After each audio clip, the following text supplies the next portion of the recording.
Lo que te mostraré hoy, muchos predicadores evitan, pero está aquí, oculto en 1 Pedro 5, y puede cambiar la forma en que enfrenta su dolor. La mayoría de nosotros rezamos para escapar del dolor. Cris para libramento, por cura, sale rápidamente del desierto.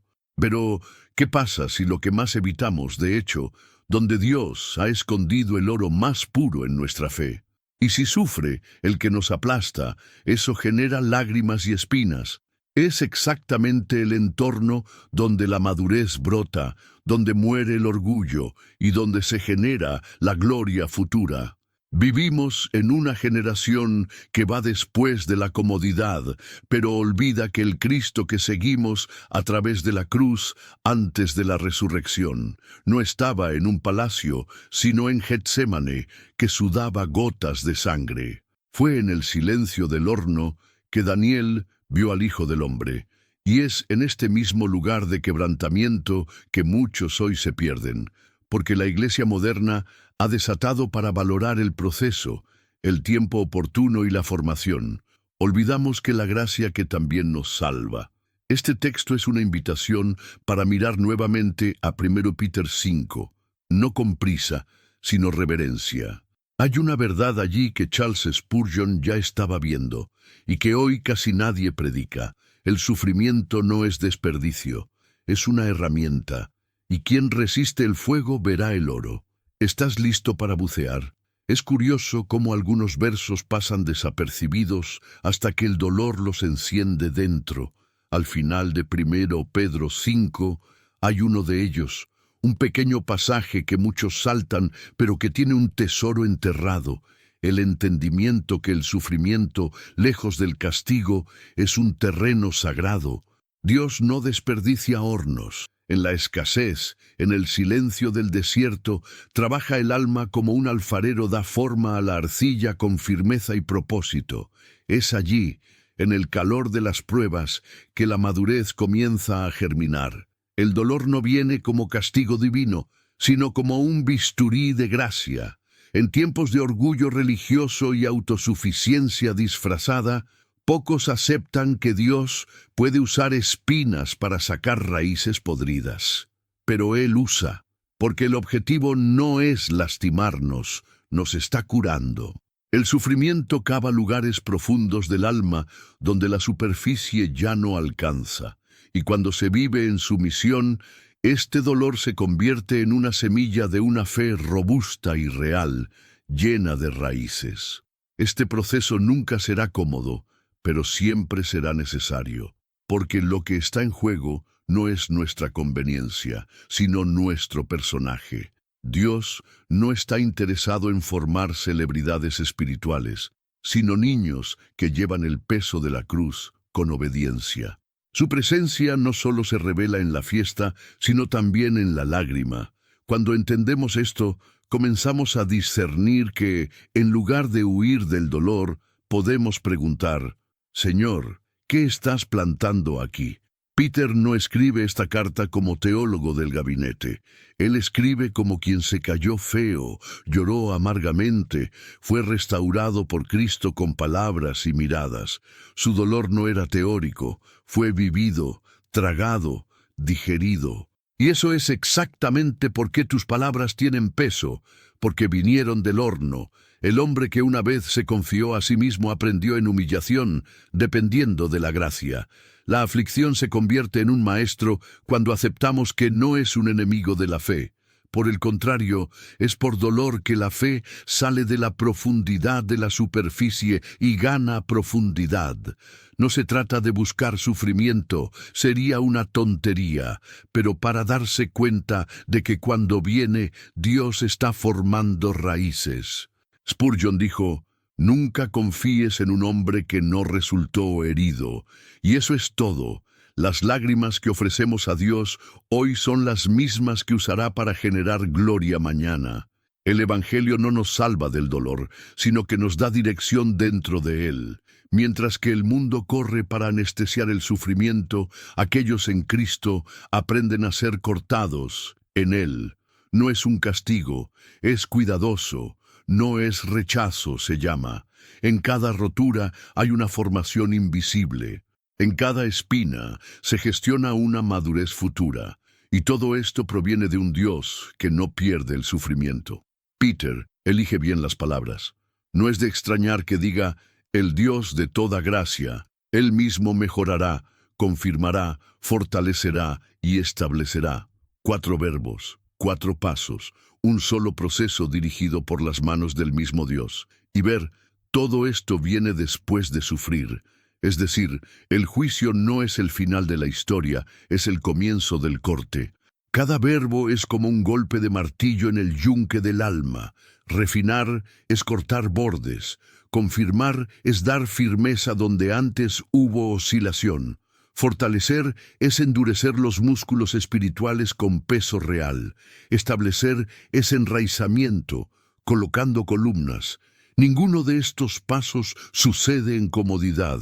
Todos implican alguna forma de dolor, pero es exactamente en este proceso que Dios convierte el polvo en testimonio.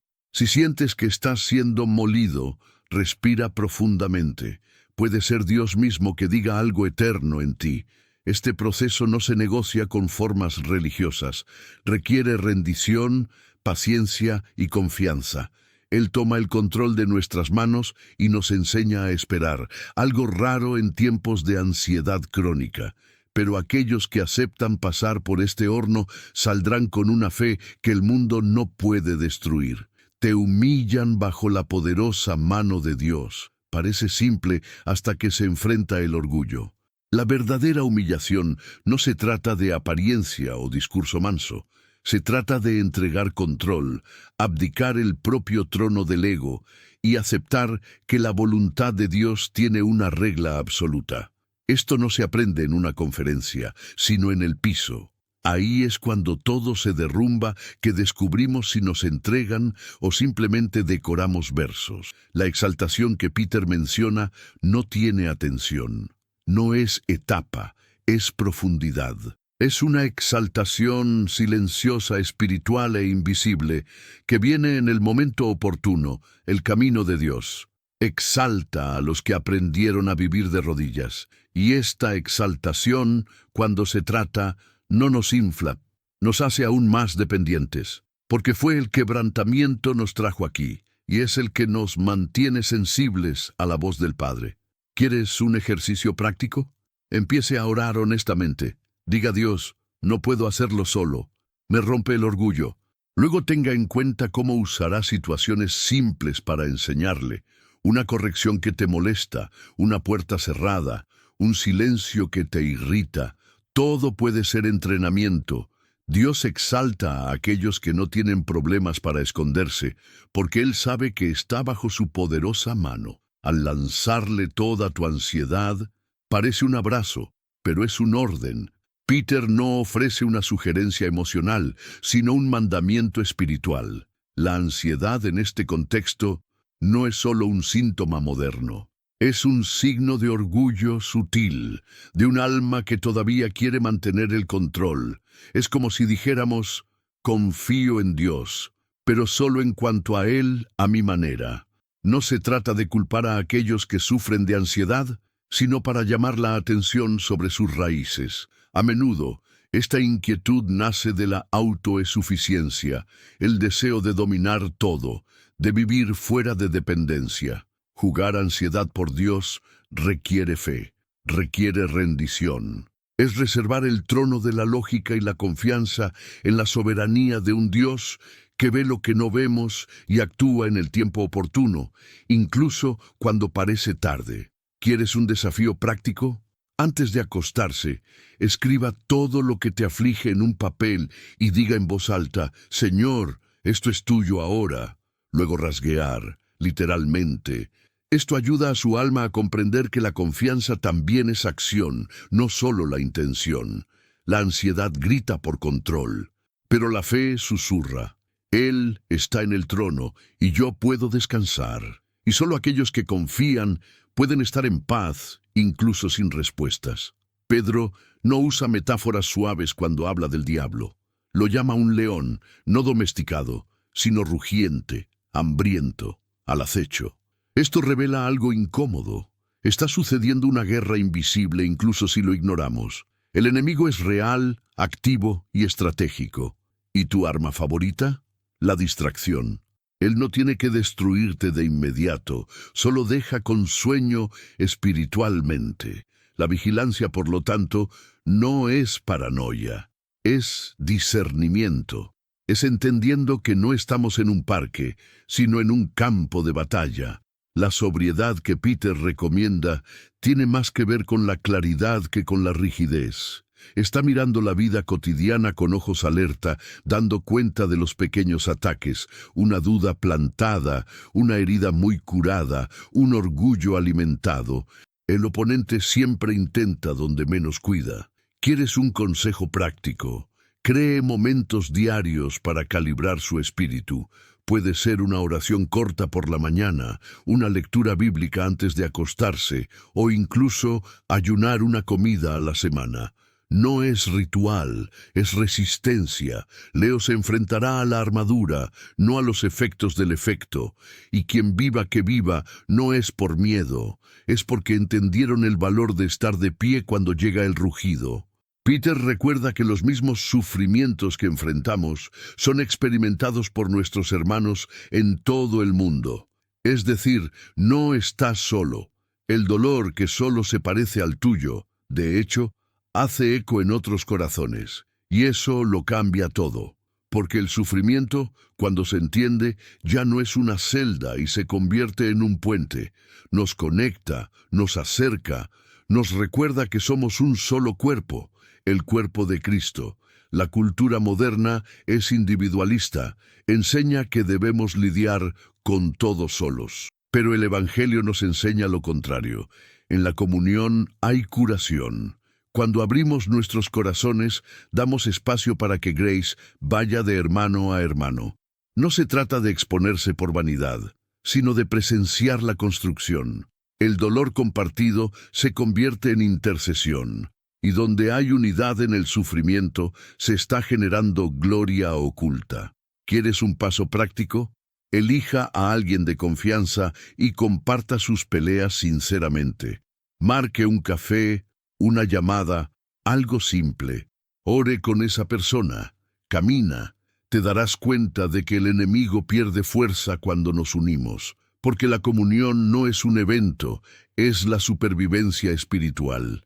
Y los que sufren juntos, maduran juntos y ganan juntos. Pedro llama a Dios el Dios de toda gracia, no parte de la gracia, no una fracción limitada, sino todo.